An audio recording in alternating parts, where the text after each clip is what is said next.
हमेशा हम लोगों का प्रेम रहे, उसके लिए सबसे बड़ी समस्या जब आती है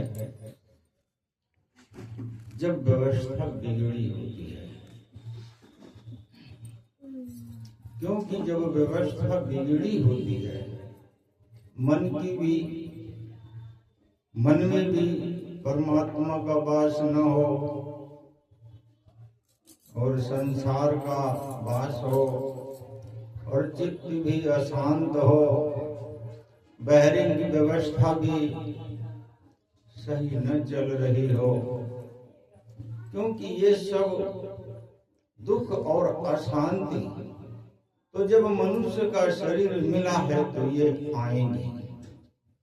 और ऐसी स्थिति में परमात्मा का भजन कैसे हो, परमात्मा में मन कैसे लगे? क्योंकि सिद्धांत यही कहता है, धर्म यही कहता है कि कोई भी अवस्था हो, परमात्मा का स्मरण करोगे तो मन भी शांत हो जाएगा और जो बहरीन व्यवस्था बिगड़ी हुई है वो भी सब सही हो जाएगी। क्योंकि परमात्मा विश्राम धाम है। उनके पास जब जीव ये पहुंचता है, स्मरण से, नाम लेने से, उनसे प्रेम करने से, किसी भी तरह से और किसी भी परिस्थिति में जब ये परमात्मा का स्मरण करता है, वहां पे इसको विश्राम पूरी तरीके से मिल जाता है। क्योंकि भगवान के पास शांति है, सुख है, और जितनी भी अशांति है संसार की, ये भगवान के पास जाकर के सब शांतिमय में हो जाता है। अब इसका कारण कौन सा है? अशांति कैसे आती है? अशांति दो तरीके से आती है। एक तो जब हमारा मन भगवान में न हो और संसार में जब हमारा मन हो तो निश्चित रूप से हम अशांत होते हैं। कैसे? जैसे स्थिति बिगड़ी है, अब वो किसी भी कारण से बिगड़ी है, हमने उस पर विचार करना शुरू कर दिया कि ये कैसे ठीक होगी, कैसे ठीक होगी। ये ज्ञान है, ये भी सुख देता है। लेकिन बिगड़ी हुई परिस्थिति में जब हम बिगड़ जाते हैं, हम ये सोचने लगते हैं कि ये तो ठीक होगा ही नहीं, अब तो ये हमेशा के लिए बिगड़ गया। यह भगवान की तमोगुणी माया होती है जो हमको ये मजबूर कर देती है कि अब कुछ होने वाला ही नहीं है, अब बिल्कुल सही नहीं होगा, परिवार भी सही नहीं होगा, आमदनी भी नहीं बढ़ेगी और स्थिति ऐसी बिगड़ जाएगी कि अब सही तो कुछ होने वाला ही नहीं है। ऐसी विषम स्थिति जो आती है और हम उसके बारे में जब उसी में अटक जाते हैं कि भाई यही सत्य है, अब कुछ होने वाला नहीं है, ये सबसे भयानक स्थिति होती है किसी जीव की। और आज जो जीव अशांत होता है, अटैक की स्थिति में पहुंचता है, उसका कारण यही है कि यह सोचता यह है कि अब इसका कोई हल नहीं है, बिगड़ी हुई परिस्थिति में अब तो कुछ बन ही नहीं सकता है। बेटा है वो कहना नहीं मानता है, आमदनी का जरिया बंद हो गया है, कर्जा बढ़ गया है, अब कुछ ऐसा होने वाला ही नहीं है। अब जब आदमी इसी में चला जाता है तब अज्ञान इतना बढ़ता है कि जब कोई हल ही नहीं है और मन भी पूरी तरीके से उसमें लगा हुआ है तो दिमाग की नस फटती जरूर है। उस स्थिति में क्या होना चाहिए? अपने प्रभु जी का स्मरण करो, क्योंकि आज तक परमात्मा ने ऐसी कोई समस्या ही नहीं बनाई है जो हल न हो सके। बेटा कहना नहीं मानते हैं, वो कहना मानने लगते हैं। जो धन आमदनी का खत्म हो जाता है वो धन आने लगता है। जो कर्जा हो जाता है वो भी समाप्त हो जाता है, क्योंकि भगवान की शरण में आने पर इस जीव से परमात्मा शुभ कर्म कराते हैं। सबसे पहले जब सुख देते हैं इस जीव को, तो सुख देने का आधार कौन सा है? भगवान कभी कोई ऐसी चीज नहीं देते हैं कि तुम्हारे घर में सब कुछ हो जाए एकदम। भगवान धर्म देते हैं। जब भगवान धर्म देते हैं तो धर्म सुख का मूल होता है। धर्म से यश की प्राप्ति होती है, धर्म से धन की प्राप्ति होती है, और धर्म से भगवान के चरणों से प्रेम होता है। ये धर्म ही परमात्मा उसको देते हैं जिससे प्रेम करते हैं। और कैसी भी स्थिति हो, जब हमको ये ज्ञान हो जाता है कि आज ये परिस्थिति बिगड़ी हुई है, कल ठीक हो जाएगी, यह धर्म बताता है, तो जाओ कहाँ, किसके पास जाओ? संसार में अपना दुख कहोगे तो कोई फायदा नहीं होगा। दुख भी अगर कहना है अपना तो अकेले में हो तो प्रभु जी से कहो। परिवार के साथ अगर पूरी परिवार की समस्या हो तो भगवान कहते हैं कि सभी लोग एक बार इकट्ठे हो शाम को घर में, और भगवान की आरती, शाम की आरती सब लोग मिल के करो। जिस समय क्लेश हो, अशांति हो, क्योंकि भगवान की जो आरती सब लोग मिल के करोगे, और धर्म ऐसा देंगे कि इतना मजबूत धर्म देंगे कि यहाँ भी नाना प्रकार के सुखों को भोग करके और सीधे भगवान के धाम में इस जीव का स्थान बनता है। दोबारा जाता नहीं है इधर उधर में, पूर्ण शांति रूप में रह करके और फिर जाता है। लेकिन मार्ग यही है, कभी भी संकट हो, कितना बड़ा संकट आए, किसी भी प्रकार का है, तो ये कभी मत सोचो कि इसका हल नहीं है। इसका हल है, क्योंकि आज ये दुख आया है, जाएगा। जब सुख आया वो चला गया, तो दुख आया है तो ये भी जाएगा। इनका अपना समय होता है, सुख का भी और दुख का भी, ये वही स्थिति होती है। लेकिन जो लोग भगवान में मन को लगा के रखते हैं, ये सुख और दुख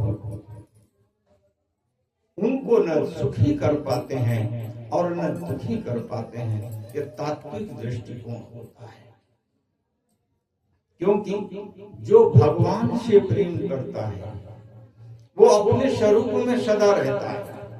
सच्चा प्रेम भगवान का होना उस व्यक्ति के हृदय में हमेशा ये रहता है कि मैं पंचभौतिक शरीर नहीं हूं, मैं तो भगवान का हूं।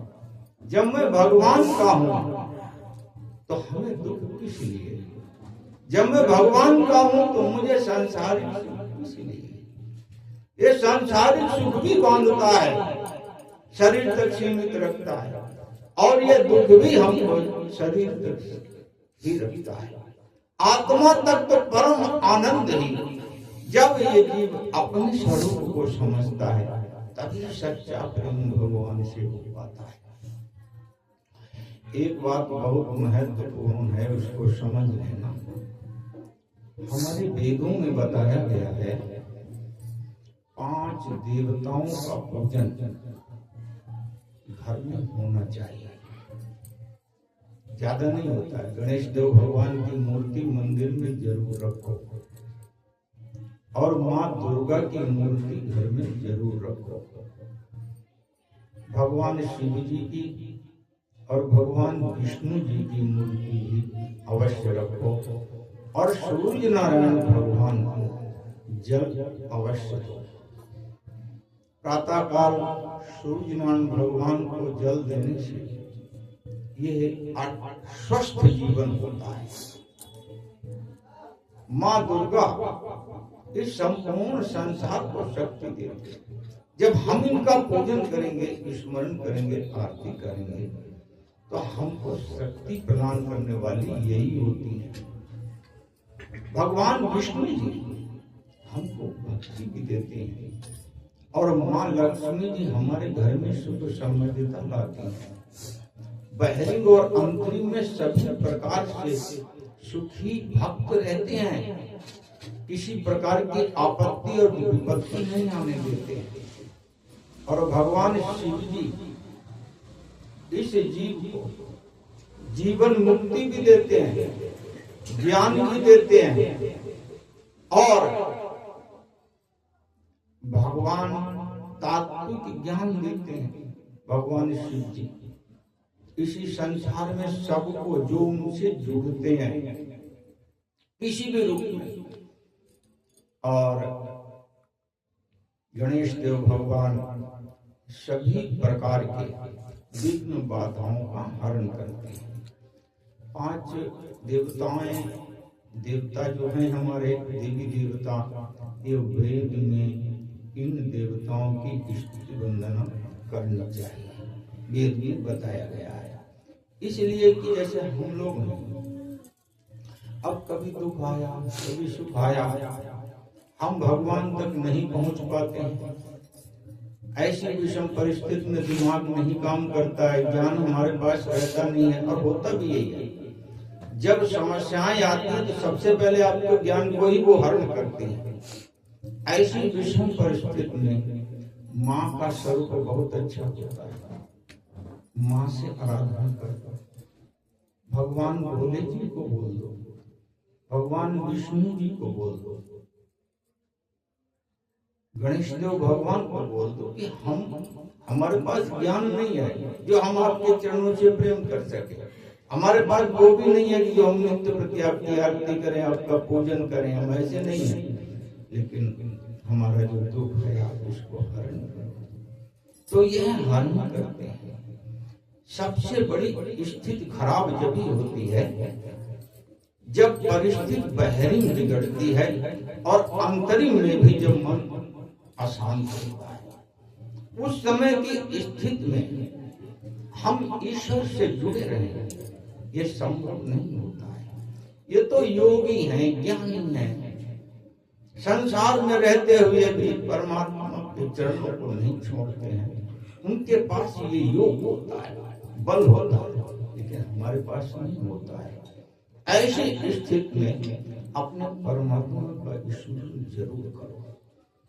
और मंदिर में पूजन में 5 देवता जो हमारे वैदिक देवता हैं, ये भगवान का अवतार होता है। षष्ठी लेने से पहले भगवान इन 5 रूपों में आते हैं। तो ये 5 रूपों में जब आते हैं तो बैठ करके इन्हीं से आराधना करो। देखो, आप शांत हो और कोई भी समस्या हो, भगवान जी से कहोगे तो वो तुरंत हल कर देंगे, इसको रास्ता बना देंगे कि भाई इस रास्ते से जाओ, वो समस्या आपकी हल हो जाएगी। कोई भी 1 बार में नहीं, 2 बार में नहीं, 3 बार में, लेकिन हल वो कर देंगे अगर आप उनसे कहते रहोगे। और आपको अंदर भी, मन के अंदर जो अशांति है वो भी शांतिमय में हो जाएगी। आप इनके विश्वास, ये हमारे आजकल जो सनातन धर्म के लोग इधर उधर भाग रहे हैं, उसका कारण एक ही है कि अपने देवी देवताओं पे विश्वास नहीं है, अपने सदगुरु पे विश्वास नहीं है, अपने प्रभु जी पे विश्वास नहीं है, अपने आप पे विश्वास नहीं है। अरे हमको कहीं जाने की जरूरत नहीं। सोने से पहले 5 देवों में स्मरण करो। जो शक्ति देती हैं वो आपको शक्ति प्रदान करेंगे, जो आपके सभी प्रकार के विघ्नों को हरण करते हैं, ज्ञान देते हैं, वो देंगे। आपका विश्व भरण पोषण कर जो भगवान का विश्व भरण पोषण जो करते हैं वो आधार बनेंगे आप कल्याण के। तो ये मार्ग है, ऐसा अपनाना चाहिए। गणेश देव भगवान, सूर्यनारायण भगवान, माँ दुर्गा जी, लक्ष्मीपति विष्णु भगवान और उमापति भोले जी, यह एक तो मंदिर में अपने छोटे से मंदिर में छोटी छोटी मूर्ति रखो, बड़ी मूर्ति ने छोटी मूर्ति रखो, क्योंकि भगवान का पूजन किसी भी रूप से कर सकते हो और मानसिक पूजन भी भगवान का करना चाहिए। भगवान का मानसिक पूजन करने से मन में शांति आती है और परमात्मा उसको स्वीकार करते हैं। पूजन क्रिया से हमारा मन कहीं भी हो। शंकराचार्य भगवान थे, अभी की बात है, उन पे संकट आया तो वो जेल में गए, किसी ने उन पे वैसे ही आक्षेप लगा दिया। तो जब वो जेल में गए तो वो ब्रह्म मुहूर्त में 4 बजे उठ जाते थे। 4 बजे मतलब पूजन कर देते थे, शुरू कर देते थे भगवान। जेल के अंदर अपनी मूर्ति भगवान को लेके गए तो पत्रकारों ने उनसे पूछा कि महाराज आप सुबह ब्रह्म मुहूर्त में यहाँ भी पूजन करते हो? तो उन्होंने कहा कि जब संकट आता है इस जीव पर तो जो ब्रह्म मुहूर्त में पूजन करते हैं भगवान उनके दुख को हरण कर लेते हैं।